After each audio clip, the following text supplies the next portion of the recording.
오늘 우리에게 주신 하나님의 말씀은 창세기 18장 16절에서 33절까지의 말씀입니다. 세상 가운데 성도의 역할이란 주제 아래 오늘 말씀을 함께 나누는 시간 갖도록 하겠습니다. 하나님을 믿는 자, 그리고 하나님 안에 있는 자, 하나님과 연합한 자를 우리는 성도라고 합니다. 거룩한 백성, 거룩한 무리라는 말입니다. 그리고 성도의 바른 위치는 어디 사막 한가운데 살거나 깊은 산속에 틀어박혀서 나홀로 돌을 닦으며 사는 것이 아니라 세상으로 보냄을 받았다라는 사실입니다.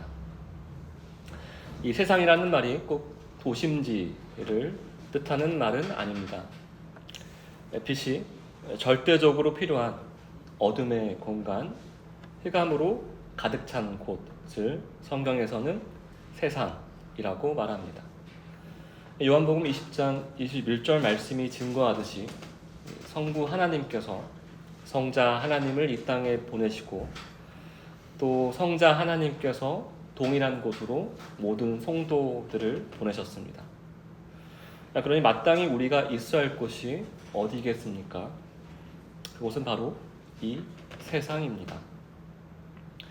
그렇다면 여러분은 이 세상 한가운데서, 이 세상 위에서 바른 역할을 잘 감당하고 계십니까? 여러분은 세상 가운데서 진정 참 성도로서 살고 계십니까?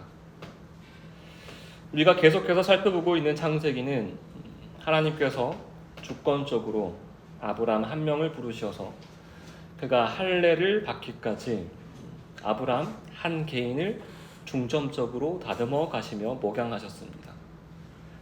그리고 믿음의 흔적인 몸에 할례를 행하게 하신 뒤에는 아브라함을 한 가정의 가장으로서 남편과 아버지로서 어떤 역할을 수행해야 하는지 가르치시며 그를 세워나가셨습니다.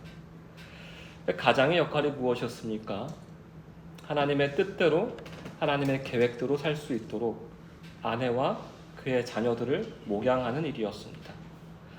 그리고 이후 아브라함이 나그네를 극진히 섬기는 장면을 통하여서 그리스도인이 마땅히 가져야 할 부지 중에 나그네를 후히 섬기는 모습에 대해서 함께 살펴보았었습니다.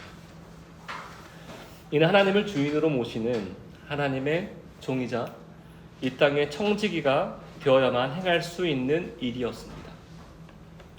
이제 오늘 본문은 아브라함이 살아가는 삶의 반경을 넘어 더 넓은 세상을 바라보게 합니다. 자신이 거주하는 땅을 넘어서 얼굴도 이름도 알지 못하는 사람들을 향하여서 이 하나님의 백성은 어떤 마음으로 또 어떤 삶을 살아야 하는지를 묵상하게 해주는 말씀이 바로 오늘 본문 말씀입니다. 오늘 본문 첫 절이 되는 창세기 18장 16절 말씀 함께 천천히 읽어보도록 하겠습니다. 그 사람들이 거기서 일어나서 소돔으로 향하고 아브라함은 그들을 전송하러 함께 나가니라. 16절 말씀 시작과 함께 나온 대명사 그 사람들, 그 사람들은 누구를 가리키는 말이겠습니까? 바로 창세기 18장 전반부에서 아브라함의 장막을 찾은 세 나그네들을 가리킵니다. 이 세 나그네가 아브라함의 장막에 방문하여 사라에게 계획되어진 새로운 사명을 다시금 부여하셨던 일만을 행하시러 오셨던 것이 아니셨던 것입니다.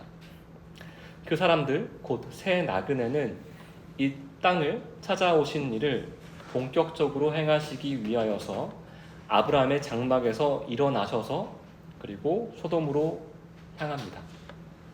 여기서 향했다의 보다 정확한 번역은 내려다보다, 응시하다입니다. 이 한글 성경에서 향했다로 번역된 히브리어 샤카프는 하나님께서 권위 있는 감독관으로서 통찰력 있게 살펴보다라는 뜻을 가지고 있기 때문입니다. 그렇게 대부분의 영어 성경 역시 소돔 땅을 향했다가 아니라 소돔 땅을 내려다보다라고 번역되어져 있습니다. 이는 오늘 본문의 주제가 소개되고 있는 것입니다. 지난주 본문의 화제가 사라였다라면 이번 주 본문의 주제는 소돔 땅이라는 말입니다. 하나님께서 소돔 땅에 감독관으로서 행차하셨다라는 말입니다. 그리고 이제 새 나그네는 소돔 땅을 향해 나아갑니다. 아브람 역시 그들을 따라갑니다. 정확하게는 성경에 그들을 전송하러 갔다라고 기록되어져 있습니다. 이 전송으로 번역된 이 히브리어 샤라흐는 오늘 본문 문맥에서는 손님을 일정 거리까지 배웅하는 행동을 뜻합니다. 이 아브라함은 자신의 장막을 떠나는 새 나그네에게 단순히 안녕히 가십시오, 좋은 만남이었습니다, 인사만 건네고 돌아서지 않았습니다. 그는 예를 갖추어 일정한 거리까지 그들을 배웅하며 함께 길을 걸었습니다. 이는 본문의 흐름상 훗날 율법에 규정될 나그네 환대의 관례를 지키기 위하여서 나그네 환대의 율법을 지키기 위한 형식적인 예의 때문이라기보다는 그들과 함께하는 시간이 너무도 귀하였기에 그리고 즐거웠었기에 자신이 함께할 수 있는 곳까지 기꺼이 동행한 것으로 우리는 이해할 수 있습니다. 그러나 아브라함은 그들을 전송하면서도 그들이 새 나그네가 왜 소돔을 향하여 가고 있는지 알지 못하였습니다. 왜냐하면 그 이유를 나그네들이 아직 밝히지 않았기 때문입니다. 이제 17절 말씀을 함께 읽어보겠습니다. 여호와께서 이르시되 내가 하려는 것을 아브라함에게 숨기겠느냐. 여호와께서는 말씀하십니다. 내가 하려는 것을 아브라함에게 숨기겠느냐. 성경 기자는 여기에서 하나님의 독백을 기록함으로써 우리의 시선을 하나님의 말씀에 집중시킵니다. 이는 하나님께서 앞으로 소돔 땅에서 행하실 일을 아브라함에게 숨기지 않고 계시하겠다라는 선언입니다. 그렇다면 이 말씀의 진의는 무엇이겠습니까?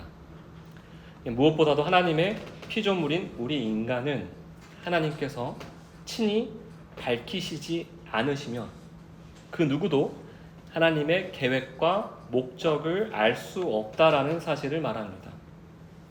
이 하나님의 뜻은 인간의 지혜나 인간의 열심, 인간의 통찰로 발견되는 것이 아니라 하나님께서 스스로 계시하실 때에만 비로소 알 수 있다라는 것임을 말씀하시는 것입니다. 더 나아가 하나님께서 아브라함에게 자신의 계획을 친히 밝히시겠다라는 말씀은 그를 단순히 종이 아니라 친구처럼 대할 것이다 라는 말씀입니다. 상호간에 예의나 존중이 없는 그저 편한 사이, 함부로 대해도 되는 친구 사이의 의미가 아니라 자신의 생각과 계획을 모든 것들을 공유하는 친구 사이를 말하는 것입니다.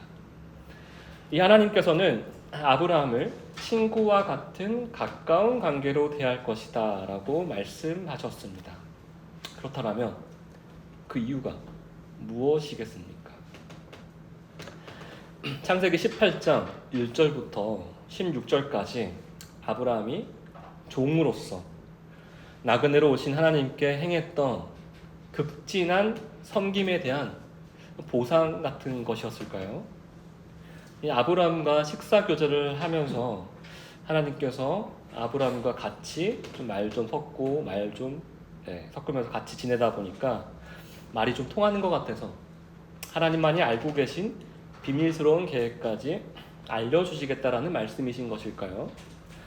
하나님께서 왜 아브라함에게 자신의 계획을 숨기지 않고 공유하시려고 하시는지 그 이유를 함께 살펴보겠습니다. 창세기 18장 18절과 19절 말씀 함께 읽겠습니다. 아브라함은 강대한 나라가 되고 천하 만민을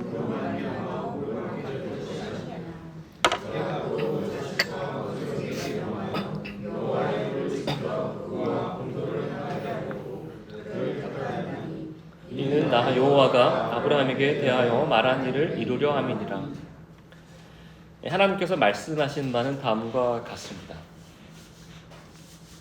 아브라함의 신앙이 뛰어나서, 아브라함이 좋은 사람이어서, 아브라함에게 탁월한 섬김의 능력이 있어서 하나님께서 하실 일을 숨기지 않고 말씀하신다는 말이 아닙니다. 도리어 아브라함은 하나님께서 택한 자이기 때문에 하나님께서 강대한 나라를 세우도록 인도하실 자이기 때문에 아브라함을 통해 하나님께서 온 세상에 복을 흘러보내시기 위한 계획을 하셨기 때문에 하나님의 도를 지켜 의와 공도를 행할 자이기 때문에, 그렇기 때문에 하나님께서 처음부터 주권적으로 작정하시고 예정하셨던 자이기에 아브라함에게 숨기지 않고 말씀하시겠다라는 것입니다. 하나님께서 계시하실 때는 미운 사람에게 떡 하나를 더 준다는 심정으로 하신다거나 잘한 사람에게 머리를 쓰다듬어 주시며 달디단 사탕 하나를 입에 물려주시는 개념이 아니라 하나님의 모든 계획 하나하나가 온전히 하나님께 속해 있음을 뜻하는 것입니다. 그렇다면 천하 만민이 복을 받게 하시기 위해 아브라함을 구체적으로 어떻게 복의 통로로 만드시겠다라고 하나님께서 말씀하셨습니까? 하나님께서는 19절 말씀을 통하여서 아브라함으로 하여금 하나님의 도를 지켜 의와 공도를 행하게 하시겠다라고 말씀하셨습니다. 그렇다면 도대체 하나님의 도를 지켜 의와 공도를 행하게 하시겠다라는 말씀이 무슨 의미인 것일까요? 먼저 하나님의 도를 지킨다라는 이 말은 하나님의 길을 따라서 살아가는 삶을 말합니다. 다시 말해 하나님께서 원하시는 삶의 방식을 따라 살아가게 할 것이다. 그렇게 하나님께서 아브라함을 복의 통로로서 인도할 것이다 라는 뜻입니다. 그런데 어떻게 해야 하나님의 길을 따라서 하나님께서 원하시는 삶의 방식을 따라 살게 된다라고 말씀하고 있으니까 19절 중반절이 이렇게 말해줍니다.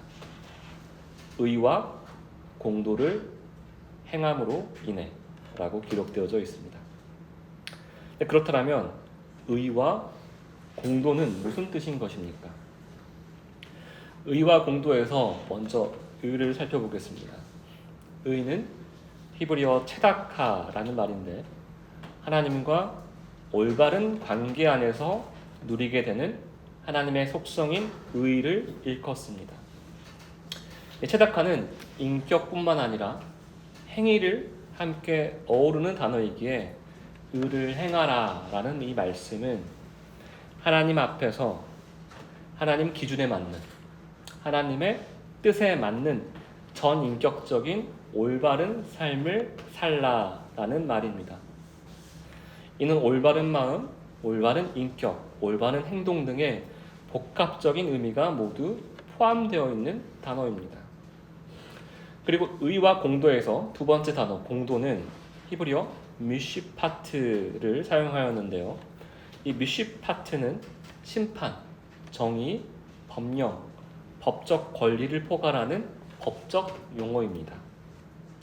그렇게 공도를 행한다라는 말은 내 기준이 아니라 하나님의 기준대로 공정하게 판단하여 행동하는 것을 말합니다. 다시 말해 미슈파트, 이 공도를 행하는 삶은 하나님의 법과 기준에 따라서 판결하고 다스리는 행위를 말합니다. 정리하자라면 이렇습니다. 하나님과의 바른 관계 안에서 하나님의 공의와 하나님의 자비를 드러내는 삶을 세상 가운데서 살라, 그렇게 살게 할 것이다. 그 삶으로 하나님께서 인도하게 할 것이다 라는 말씀이 바로 의와 공도를 행하며 사는 삶의 뜻인 것입니다. 이것이 믿음의 조상 아브라함을 부르신 하나님의 이유, 그리고 우리 하나님을 믿는 모든 자들을 하나님의 백성으로 부르신 이유인 것입니다. 여러분, 이 의와 공도를 행하는 삶, 이 개념적인 의미는 희미하게나마 조금 알 것 같은데 도대체 이 말이 무슨 말인가 싶지 않습니까? 그래서 지금 마음속으로 도대체 택함받은 사람들, 택함받은 백성들은 세상 가운데서 어떻게 살라는 말씀입니까? 라고 마음속으로 질문하고 계시지는 않으십니까? 이 질문은 우리만 가지고 있었던 질문이 아니었습니다. 아브라함 역시 동일한 질문을 가지고 함께 싸움을 시작합니다. 좀 더 정확하게는 하나님께서 아브라함이 적극적으로 이 질문과 싸울 수 있도록 조력하십니다. 그래서 하나님께서는 하나님의 공의 그리고 하나님의 자비가 과연 무엇인지 친절히 계시해 주시는 것입니다. 하나님의 친절한 가르침과 이 계시가 있는 본문 구절 20절과 21절을 함께 읽어보겠습니다. 여호와께서 또 이르시되 소돔과 고모라에 대한 부르짖음이 크고 그 죄악이 심히 무거우니 내가 이제 내려가서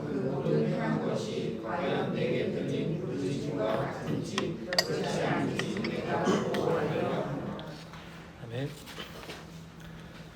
하나님은 소돔과 고모라의 땅을 다스리시는 감독관으로서 소돔과 고모라에 대한 큰 부르짖음을 들으셨습니다. 그 부르짖음의 내용이 무엇이었습니까?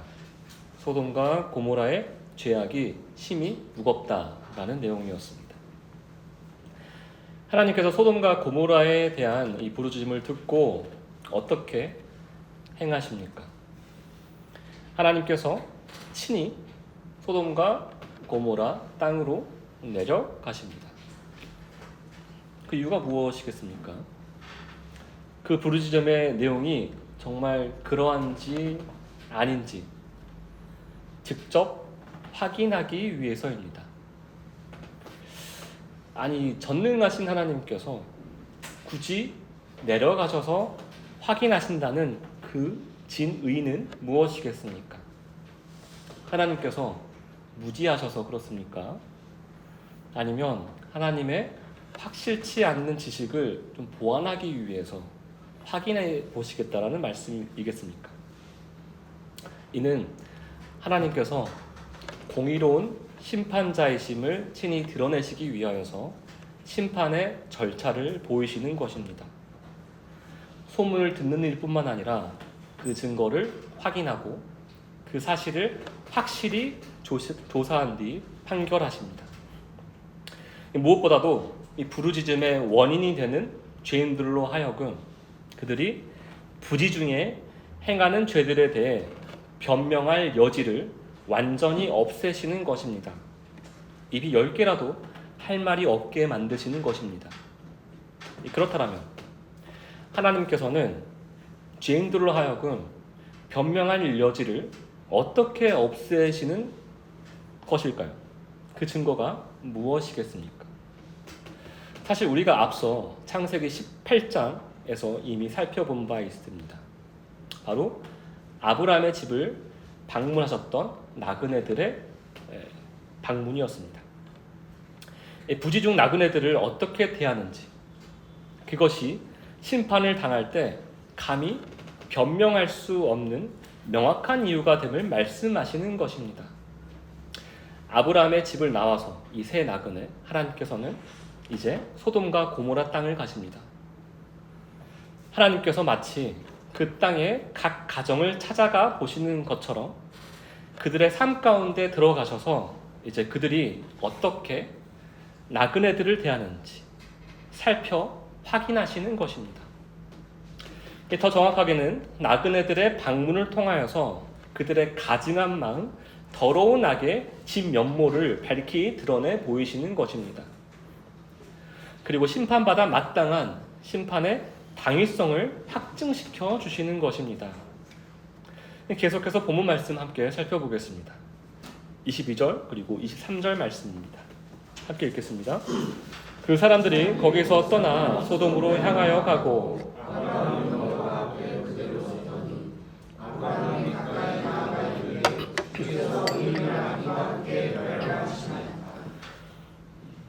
(22절에) 그 사람들은 세 나그네 중 여호와를 제외한 존재들을 일컫습니다. 그 사람들이 떠나 소돔으로 향하여 갑니다. 그리고 이제 지금 있는 자리에는 누가 남았겠습니까? 바로 여호와와 아브라함만 남았습니다. 이때 아브라함이 여호와께 가까이 나아가 묻습니다.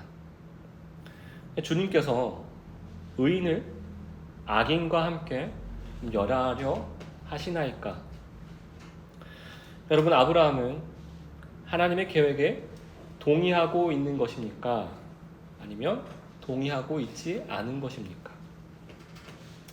하나님의 공의로운 재판을 공의롭게 보고 있는 것입니까? 공의롭지 못한 재판으로 보고 있는 것입니까? 아브라함이 여호와께 말한 질문, 주님께서 의인을 악인과 함께 멸하시려 하십니까?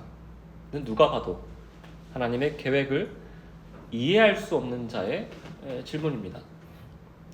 좀 더 극단적으로 보게 되면 아브라함의 질문은 마치 하나님께서 악인을 심판하시려다가 의인까지 실수로 죽이는 참으로 어리석은 창조주처럼 보이기까지 합니다. 동시에 아브라함은 하나님보다 조금 더 사랑이 많은 존재처럼 보이기까지 하는 질문이 바로 아브라함이 여호와께 말했던 질문이었습니다. 그러나 23절 한 절만을 가지고 지나친 추론을 하는 것은 우리가 조심해야 할 것입니다. 왜냐하면 분명한 사실은 아브라함이 하나님을 신뢰하고 있었고 하나님의 성품과 하나님의 공의로움을 믿었기에 하나님 앞에 가까이 나아가 질문했다라는 점입니다. 따라서 우리가 분명히 정리할 수 있는 것은 아브라함이 하나님의 계획을 폄하하거나 하나님의 판단을 의심했던 것이 아니라 오히려 인간의 제한된 이해와 상식으로는 도저히 풀리지 않는, 도저히 이해되지 않는 상황 앞에서 자신의 고민을 솔직하게 하나님 앞에 가지고 나아간 것입니다. 이 아브라함은 지금 스스로 풀 수 없는 궁금증을 가지고 그리고 하나님께서 그 궁금증을 해결해 주실 것이라는 믿음을 가지고 하나님 앞에 더 가까이 다가가 물어보고 있는 것입니다. 아브라함이 하나님과 대화한 내용을 조금 더 들여다보도록 하겠습니다. 24절과 25절 말씀입니다. 함께 읽겠습니다. 그 성 중에 의인 50명이 있을지라도 주께서 그곳을 멸하시고 그 52인을 위하여 용서하지 아니하시리까? 주께서 이같이 하사 의인을 악인과 함께 죽이심은 부당하오며 의인과 악인을 같이 하심도 부당하나이다. 세상을 심판하시는 이가 정의를 행하실 것이 아니니까. 24절과 25절 말씀을 읽어보니 어떻습니까? 아브라함은 하나님의 심판 계획을 멸시한다라기보다는 하나님의 자비하심을 의지하고 있다는 사실을 더 명확하게 관찰할 수 있습니다. 24절과 25절 말씀을 찬찬히 잘 들여다보시길 바랍니다. 아브라함은 하나님께 다음과 같이 말합니다. 하나님, 소돔 땅에 의인 50명이 있다라면 그 50명을 위해서 악인들을 용서해 주지 않으시겠습니까? 저는 하나님께서 사랑이 많으시고 자비가 풍성하신 분이심을 믿습니다. 그러니 50명이나 되는 의인을 악인들과 함께 멸하시는 일은 100번 부당한 일입니다. 이 세상을 다스리시는 이가 세상을 공의롭고 정의롭게 심판하시는 게 당연한 게 아니겠습니까? 하고 하나님의 공의로우신 속성을 의지합니다. 자신의 생각을 아뢰지만 하나님께만 속한 그의 본질에 의지하여 엿줍는 것입니다. 아브라함은 단순히 자신의 호기심만을 앞세워서 하나님께 나아갔던 게 아니라 하나님이 최소한 어떤 분이신지 알고 있었기에 그리고 믿었기에 그의 선하신 본성에 기대어서 나아갔던 것입니다. 이것이 하나님과 그의 자녀된 자의 건강한 대화의 모습, 이것이 건강한 기도의 모습입니다. 우리가 무엇이간데 하나님께서 계시하신 그의 계획을 온전히 알 수가 있겠습니까? 하지만 그럼에도 불구하고 우리가 하나님께 나아갈 수 있는 것은 하나님의 공의로우심 그리고 그의 자비하심, 헤세드의 하나님을 믿기 때문입니다. 감사하게도 이 인해에 하나님께서 하나님의 놀라운 계획을 우리로 하여금 알 수 있도록 그리고 깨달을 수 있도록 하나님 앞으로 나아올 수 있는 길을 열어주신 것입니다. 그러나 그 길은 자기 자신의 무지함을 아는 자 그리고 동시에 하나님께서 전지하심을 믿는 자만이 나아갈 수 있는 길인 것입니다. 이제 아브라함이 하나님께 간구하는 내용을 살펴보도록 하겠습니다. 아브라함의 간구는 사실 매우 단순합니다. 하나님, 소돔 사람들을 용서해 주십시오 라는 것입니다. 하나님, 의인이 50명이나 있는데 소돔 땅에 거하는 사람들과 함께 멸망시키는 것은 하나님의 속성에 어긋나는 일이지 않습니까? 하나님, 어서 속히 심판을 물러주시옵소서 라고 하는 것입니다. 그런데 아브라함은 소돔 땅과 무슨 상관이 있길래 소돔 땅을 심판하지 말라고 하나님께 이렇게 애원을 하는 것입니까? 아브라함은 소돔 땅에 지금 살고 있지도 않고 소돔 땅이 자기 소유도 아닙니다. 사실 아브라함 자신과 정말 아무런 상관이 없는 이 소돔 땅을 위하여서 이렇게까지 애원하듯이 하나님 앞에 중보, 기도하고 있는 것입니다. 아브라함에게 이 소돔 땅에 유일한 끈이 있다라면 조카 롯과 그의 가족이 있다는 것입니다. 그렇다면 롯 가정을 위하여서 간구하면 될 것을 소돔 땅 전체를 용서해달라고 하나님께 간구하고 있습니다. 심지어 아브라함은 이 소돔 땅과 이 소돔과 악연이 있습니다. 창세기 14장에서 아브라함에게 왕 행세를 했던 소돔 왕을 기억하십니까? 사실 좀 껄끄러운 관계, 원수된 자, 소돔 왕이 다스리는 나라가 바로 소돔 땅입니다. 그런데 이 원수의 나라가 된 이 땅, 소돔을 위하여서 아브라함은 애원하고 있는 것입니다. 공의로우신 하나님, 이 소돔 사람들을 살려주시옵소서, 용서해 주시옵소서 하는 것입니다. 여러분은 아브라함이 잘 이해가 가십니까? 소돔 사람들이 뭐가 그렇게 예쁘다고 그들에게 심판을 속히 진행해 달라는 말은 못할망정 심판을 거두어 주소서라고 하는 것일까요? 하나님께 소돔을 위하여서 중보기도하는 아브라함에게 여호와 하나님께서 이렇게 응답하십니다. 26절 말씀입니다. 함께 읽겠습니다. 여호와께서 이르시되 내가 만일 소돔 성읍 가운데에서 의인 50명을 찾으면 그들을 위하여 온 지역을 용서하리라.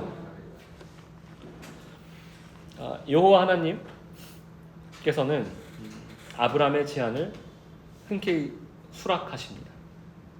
만약 소돔 성읍 가운데 50명의 의인을 찾는다면 의인들로 말미암아 온 지역을 용서하시겠다라고 말씀하십니다.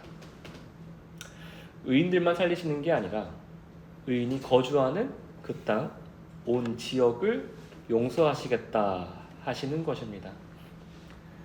죄가 무엇인지도 모르고 죄로 모르니 죄를 전혀 뉘우치지도 않는 죄인들이 정말 발 디딜 틈이 없이 많은 그런 소돔 사람들을 말입니다. 그러나 하나님의 말씀에는 만일이라는 전제가 붙어 있습니다. 이 말씀을 뒤집어 생각하면 하나님께서는 아브라함에게 이렇게 말씀하시는 것과 같습니다. 아브라함아, 만일 의인 50명이 있었다라면 내가 소돔을 심판하지 않았을 것이다. 그러나 소돔을 아무리 살펴보아도 의인 50명은 찾을 수가 없었단다. 아브라함은 하나님의 이 말씀에 담긴 뜻을 곧바로 알아차립니다. 소돔의 의인 50명조차 없다는 사실을 아브라함이 깨달은 것입니다. 그러나 아브라함은 여기서 물러서지 않습니다. 여기서 포기하지 않고 다시 한번 하나님께 간절한 마음으로 새로운 의견을 제시합니다. 27절과 28절 말씀입니다. 함께 읽겠습니다. 아브라함이 대답하여 이르되 나는 티끌이나 재와 같사오니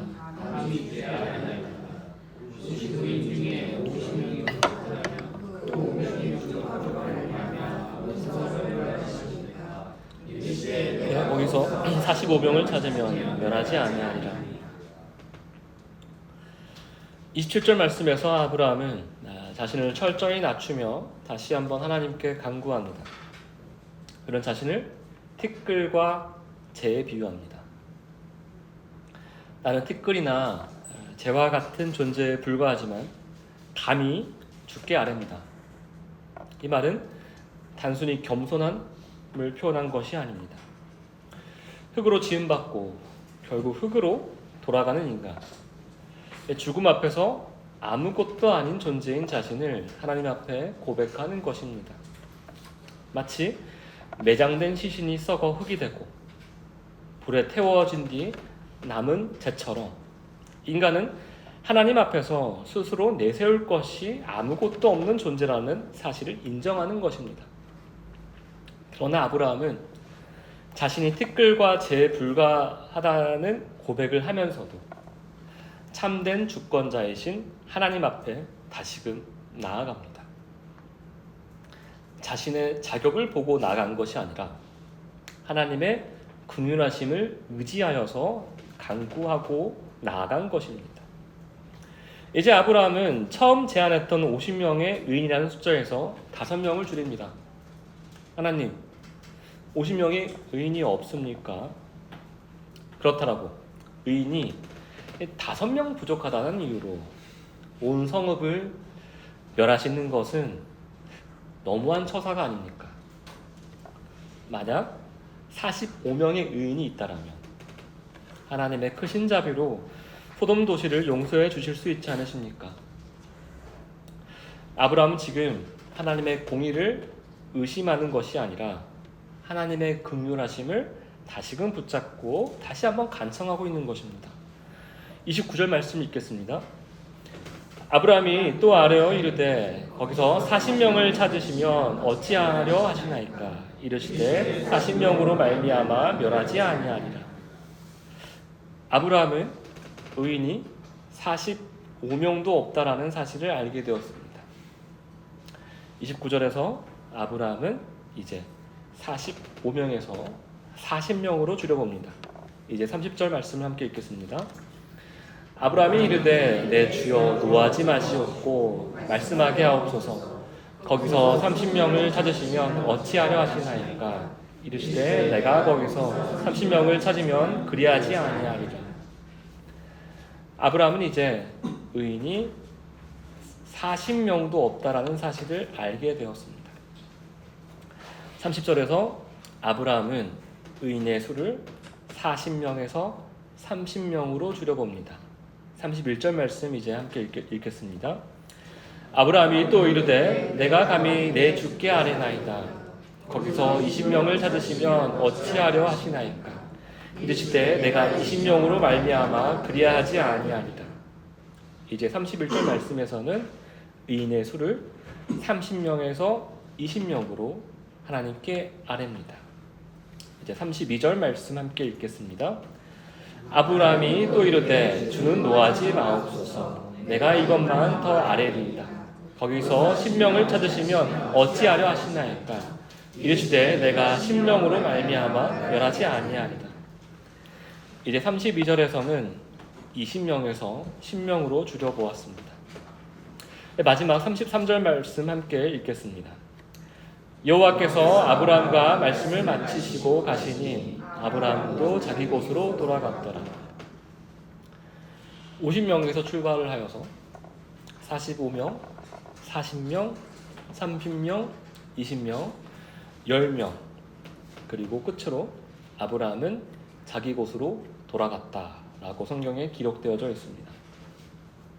아브라함은 하나님을 설득시키는데 실패한 것입니다.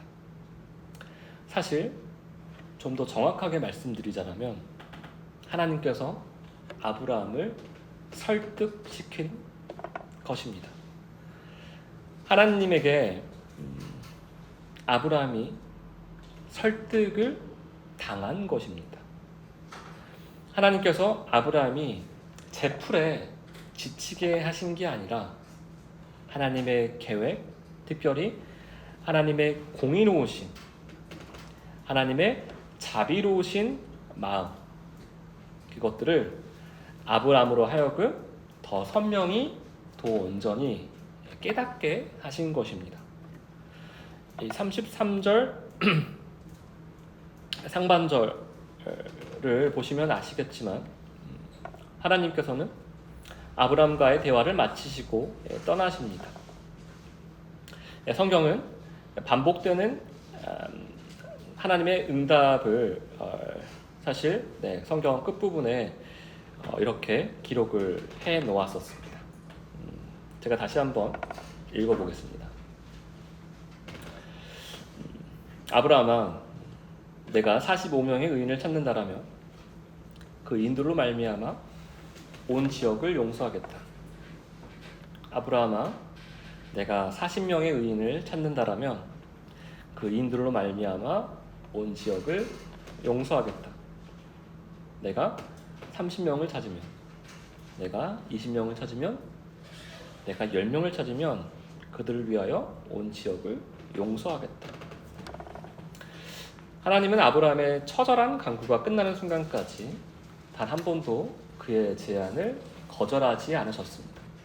그리고 아브라함의 간구를 무시하지도 않으셨습니다. 도리어 아브라함과의 진솔한 대화 안에서 하나님의 공의와 하나님의 긍휼하심, 그리고 하나님의 자비하심이 얼마나 크고 깊은지 가르쳐 주신 것입니다. 그로써 어떤 일이 벌어졌습니까? 아브라함의 마음과 하나님의 마음이 합치가 된 것입니다. 이 대화를 통하여서 아브라함의 마음과 하나님의 마음이 비로소 하나가 된 것입니다. 여러분, 오늘 본문을 함께 읽으시면 또 함께 묵상하시면서 아브라함의 간구, 특별히 소돔 땅, 소돔 사람들을 향한 아브라함의 정말 이 간절한 간구, 특별히 이 간절한 이 마음이 여러분의 마음속에도 동일하게 전해지셨습니까?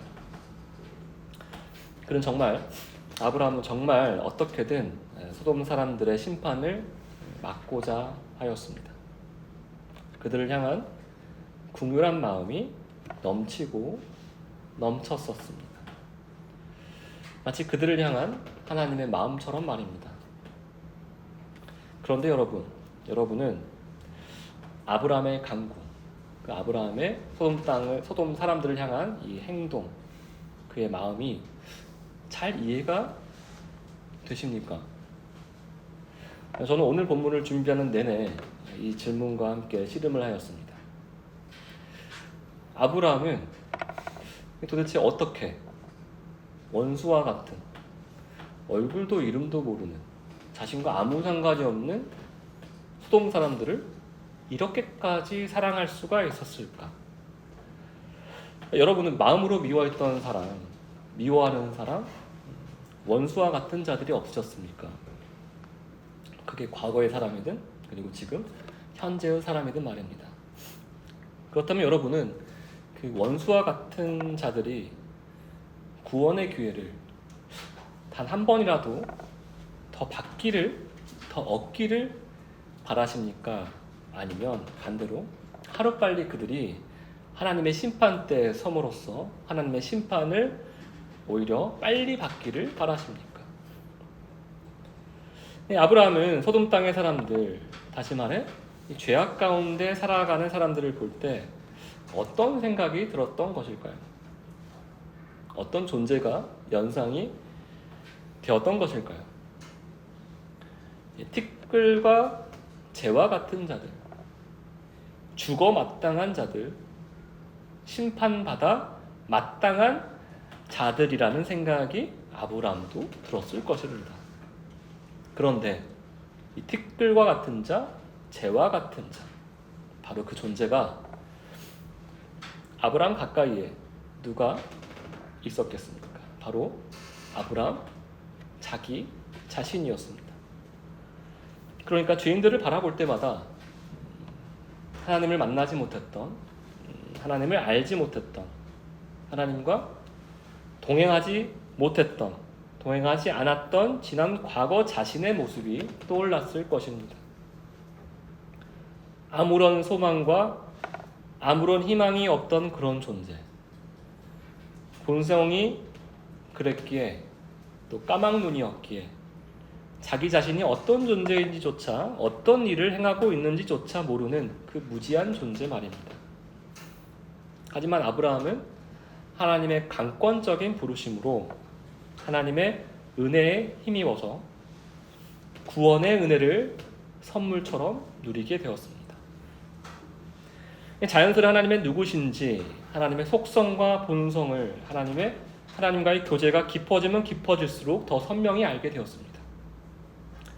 자신이 티끌과 재 같은 자임을 아는 존재, 그리고 동시에 하나님의 자비하심과 하나님의 사랑을 경험한 존재가 다른 죄인들을 바라볼 때 어떤 마음이었겠습니까?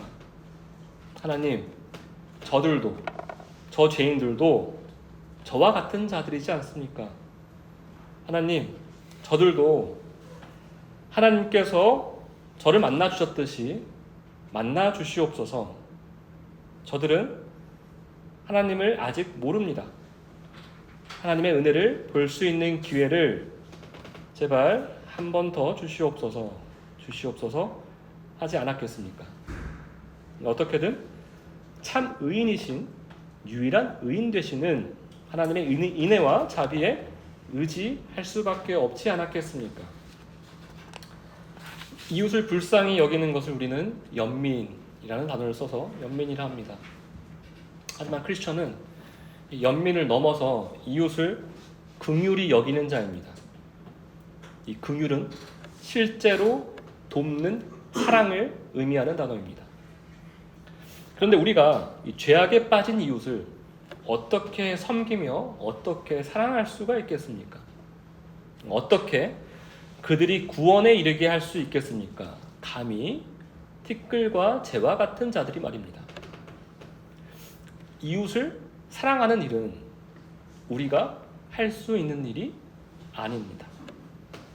그렇기에 이웃을 사랑하는 일, 이웃을 구원하는 일, 다시 말해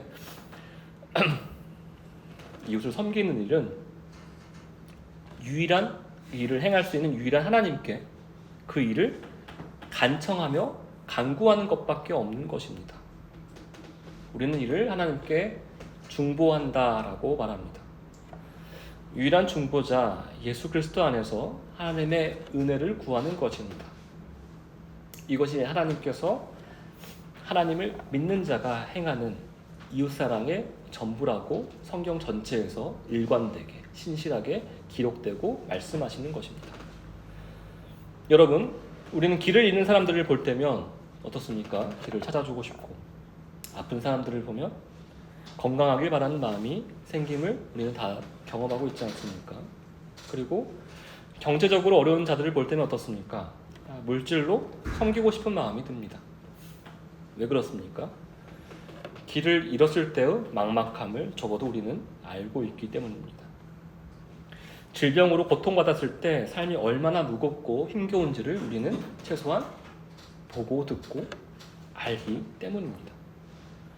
또한 경제적인 어려움이 사람을 얼마나 초라하게 만들고 얼마나 큰 부담과 절망을 안겨주는지를 직간접적으로 우리는 경험했기 때문에 우리는 그들의 필요를 볼 때면 항상 채워주고 싶은 마음이 듭니다. 그러나 여러분은 세상 사람들을 볼 때 어디에 눈길이 가십니까?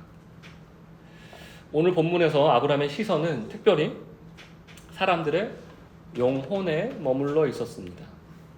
그 가운데서도 하나님을 떠나 영적으로 죽어있는 영혼들에게 그의 마음이 향해 있었습니다.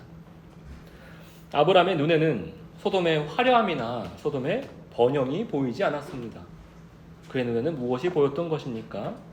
오직 하나님의 심판받기에 합당한 그들의 영혼의 상태, 하나님의 심판을 피할 길이 없는 그 영혼의 상태만 보였던 것입니다. 그런데 이러한 시선은 비단 다른 사람들만을 향해야 했던 것은 아니었습니다. 먼저 우리 자신을 향해야 합니다. 날마다 내 안에도 하나님의 심판 아래 있을 수밖에 없는 이 죄인의 모습을 발견할 때 비로소 죄인을 향한 하나님의 크신 긍휼과 은혜를 점진적으로 깊이 깨닫게 되기 때문입니다. 그리고 이 긍휼을 경험한 사람만이 다른 영혼들을 향해서도 같은 긍휼의 마음을 품을 수 있는 것입니다. 여러분의 주변 사람들을 살펴 돌아보시길 바랍니다. 여러분은 이웃들의 죽어가는 혹은 죽어있는 영혼들이 보이십니까? 이웃의 영혼이 죽어있는 게 여러분이 정말 실제로 보이신다라고 한다면 그것들을 보는 자들이 행하는 일이 죽은 영혼을 살리려고 하는 일, 살리는 일 말고 무엇이 더 있겠습니까? 우리는 그 일을 복음을 전하는 일이라 말하고 조금 더 세련되게 말을 하면 그리스도인답게 사는 것이라고 말할 수 있습니다. 여러분, 제가 성도님들을 바라볼 때 무엇에 항상 신경이 쓰이는지 아십니까? 제가 여러분이 하시는 사업이 망한다거나 여러분이 하시는 사업이 성공하는데 관심이 있겠습니까? 여러분의 몸이 건강하고 여러분의 몸이 아픈데 관심이 있겠습니까? 여러분의 자녀들이 그리고 학생들이 진로를 잘 찾아가고 있는 거에 관심이 있겠습니까? 물론 다 관심이 있습니다. 하지만 그것이 여러분의 영혼과 아무런 상관이 없을 때, 다시 말해서 여러분 구원 문제와 아무런 상관이 없을 때, 여러분이 어떤 상황에 처하든 무슨 환난을 만나시든 집에 겹경사가 생기시든 그것이 무슨 의미가 있겠습니까? 어차피 심판 가운데 놓여진 사실은 변함이 없는데 말입니다. 여러분, 우리의 일상에서 일어나는 모든 사건과 상황들이